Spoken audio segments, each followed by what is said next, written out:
Hey guys, welcome to the shop. So we're continuing up with our custom Mauser sporter project on a budget. And I wanted to talk a little bit about some of the kind of unglamorous, unfun things that go into making sure that your budget parts work perfectly.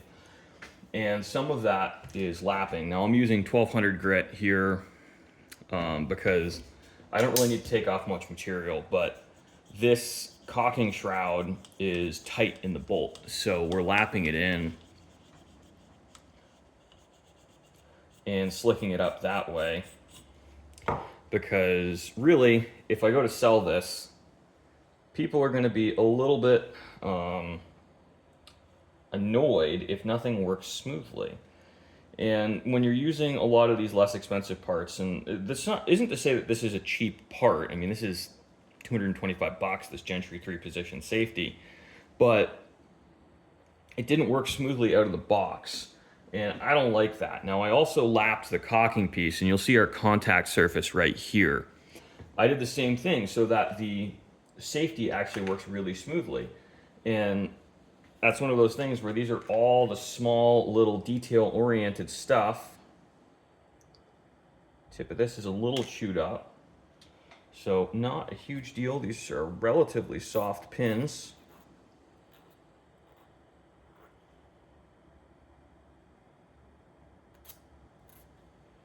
I will fix that. It's already fixed, actually.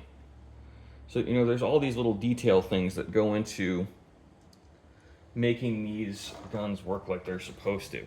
Now, the lapping is not necessarily best practice. It does put excess wear, and if you go and try to use a coarser grit than you absolutely need, you'll cause issues, which is why I use 1200 grit, because I'd rather sit here for a longer time than preemptively wear everything out. So excuse me, I'm gonna go grab a can of brake clean and hose this all out.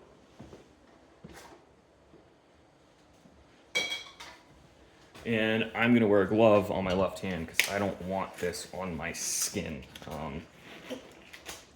My shop is very well ventilated.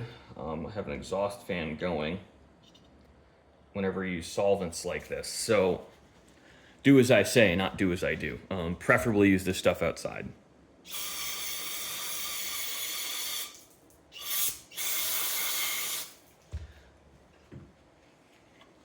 And you'll also see I put in our focus notch for the new 3-position safety. And I'm gonna give that a quick beveling.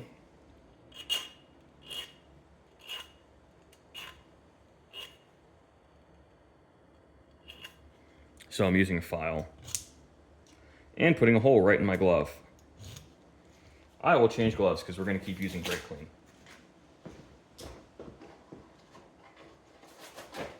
And we're back, but don't put a hole in your glove.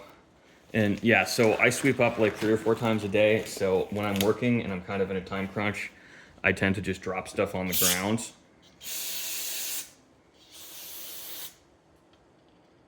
And then I will come back and clean it up when I'm done. When this is all degreased and cleaned up, we're gonna put oil back on it because we want it to move smoothly. Now, because I know I'm not leaving this long term,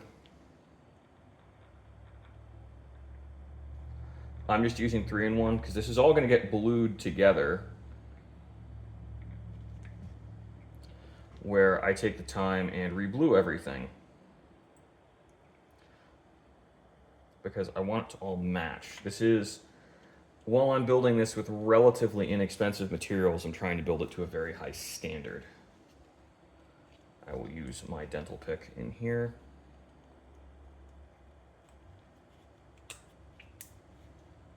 Once you've done these a few times, they're actually not that hard to reassemble. I do prefer it's the Reichnagel or Ed Lapour ones of these, but honestly, guys, I think the Gentry is good enough. The problem with the Gentry is I have to do stuff like this. I'm not fiddle farting around lapping parts in on the higher dollar safeties. And I think the manufacturers of those would be horrified if you had to do this. I think the people over at Gentry are like, yeah, you gotta do that sometimes. There's a reason this is half the price of those other ones.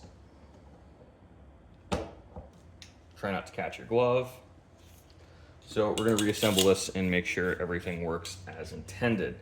And this is actually, I think, the first safety check you should do. I'm not even putting the bolt lock back in the sleeve because we don't need it yet. Is we're on safe, pull the trigger. Make sure this cocking piece does not move. Take the safety off, pull the trigger. Okay, it drops. So, oh, and look at that. We're moving smoothly. So before, I was actually driving this back and forth with the back end of a wooden screwdriver. Now it's a little stiff, and I kind of like that. Definitely, again, check safety, guys. Do this multiple times. And I like to use a piece of brass, my knocker. Check it, make sure it doesn't drop. Okay, perfect.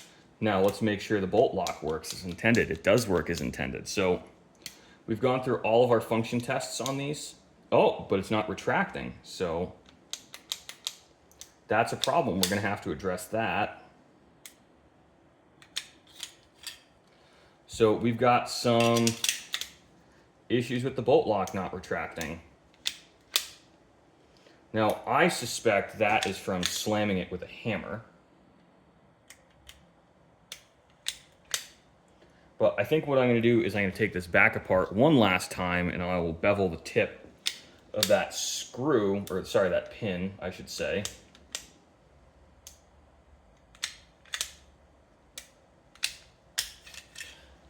Because this is, frankly, not an uncommon issue with these guys. And you know what? On camera, of course, because I'm talking and rushing, turn the safety on. So let me hook that on my bench. Where can I do this? I will do this on camera. So you see how this corner of my bench is really chewed up, and it's because I have to do this somewhat often. Pretty easy issue to fix. I've seen a million guys do that on Mausers, myself included. I've done this on more than one action. But stuff like this does happen. It's all part of the game. Not a really big deal if you don't make it a big deal. So I'm going to take this guy apart and just make sure that my pin is retracting like it should.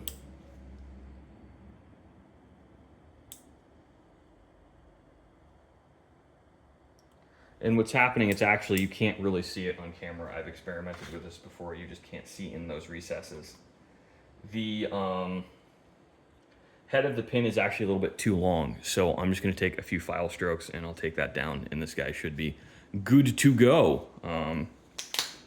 Overall, a little bit of a project doing these. I'm not a huge fan, again, of these budget ones.